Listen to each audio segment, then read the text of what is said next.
Across the country, there's been no relief as food costs keep rising. A recent Associated Press poll shows more than half of Americans consider grocery costs to be a major source of stress. Something changed at the grocery store.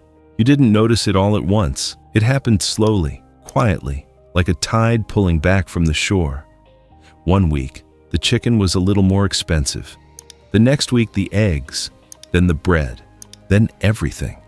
And one day you stood at the register, looked at your total, and thought, I didn't even buy that much. You weren't imagining it. The numbers are real. Between 2020 and 2024, the average American grocery bill climbed by nearly 25%. That's not a rounding error. That's a structural shift. And to understand why it happened, we have to go back much further than the pandemic. Because this story didn't start with a supply chain.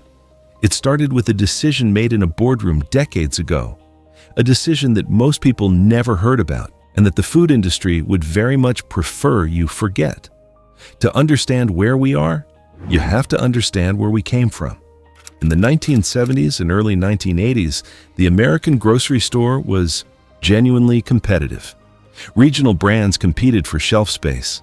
Local producers had a real shot. Prices reflected actual market pressure because dozens of companies were fighting for the same customer. Then, the rules changed. Starting in the Reagan era, antitrust enforcement began to loosen. The prevailing theory was that consolidation would create efficiency, and efficiency would lower prices. Bigger companies, the thinking went, would be better for everyone. What actually happened was very different. This year, we've fed over 77,000 New Yorkers in need, and that has meant that everything we do has had to change, and the supply chain has affected all of that. Food is essential. We eat food every day, and if your Christmas gifts are still in their container, that's a problem, and you will eventually get them. But if you don't have something to eat every day, that is a catastrophe. Over the following 2 decades, competitors stopped competing and started acquiring. Medium companies absorbed small ones. Large corporations absorbed medium ones.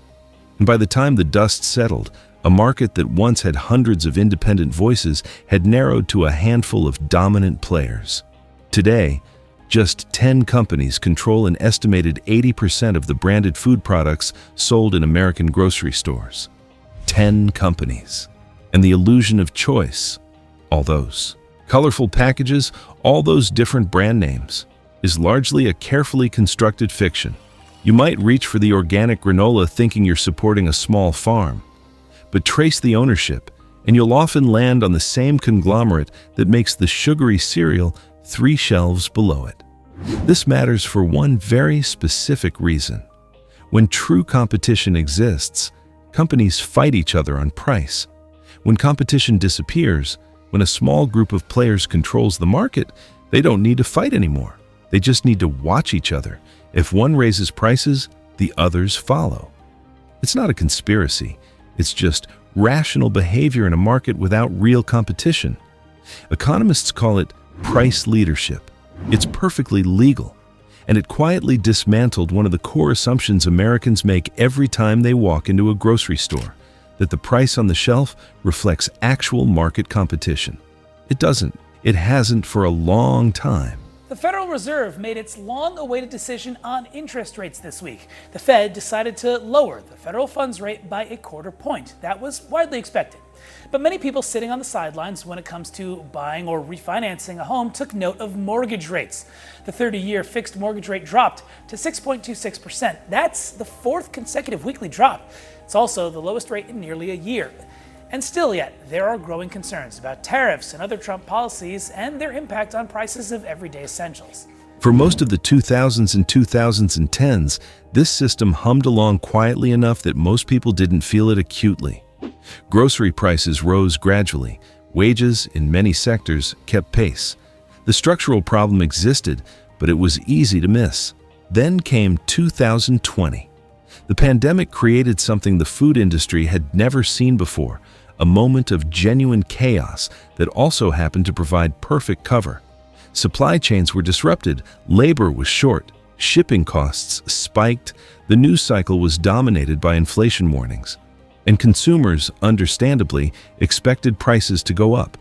The food industry obliged, but a closer look at the data reveals something that should give you pause. A report from a nonprofit economic research group found that during the second and third quarters of 2023, corporate profits accounted for more than 50% of inflation in the food sector. Customers at this independent grocer in BC are searching for deals on produce. There's lots of small independent green grocers especially. You can get really good produce at a much fairer price. While food prices are rising at the fastest rate in more than 4 decades, major grocery chains are being accused of price gouging and so-called greedflation. New research suggests the country's top 3 grocers saw higher profits this year compared to their average performances over the last 5 years, and Loblaws is outperforming its best gross profit over that same period by $180 million. In the 4 decades before the pandemic, profits had driven roughly 11% of price growth. Morning to you, Tom. Well, not good news for us consumers. Experts say that grocery store prices have not been this high in 50 years. Let's jump right into the numbers to give you a better idea of what we're talking about here. These numbers are for the month of April and come from the U.S. Bureau of Labor Statistics. Poultry, meat, and fish, a price increase of 4%.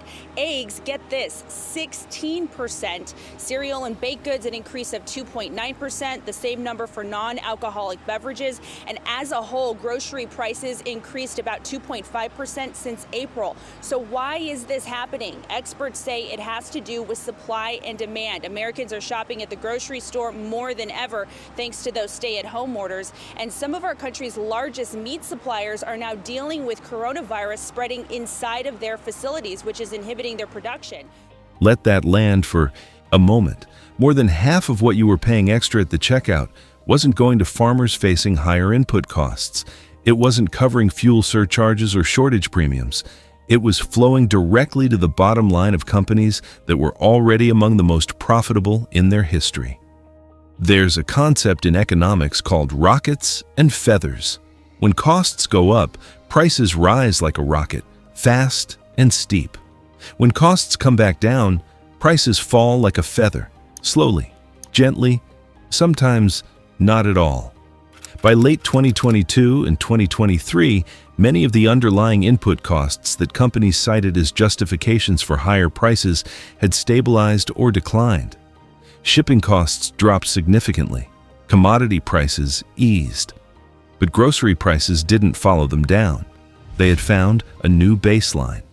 And once consumers demonstrated, through continued purchasing, that they would absorb a $5 carton of eggs or a $7 box of cereal, there was very little financial incentive to bring those prices back down.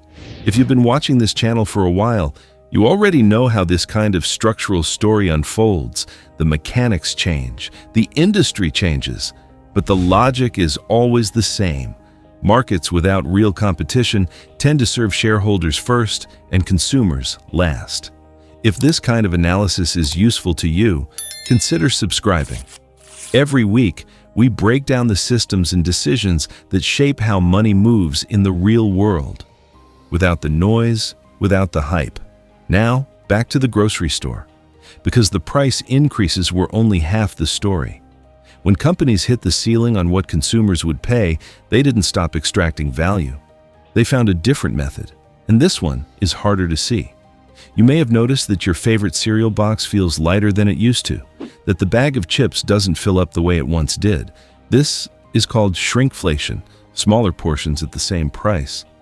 And while it's frustrating, at least it's visible. What's harder to spot is what some researchers call skimpflation. Skimpflation is when the package stays the same size, the price stays the same, but the recipe quietly changes. Expensive ingredients get swapped out for cheaper synthetic substitutes. Real cocoa butter, which gives chocolate its texture, gets replaced with palm oil and vegetable fat. The product looks the same on the outside. It performs similarly in your hand.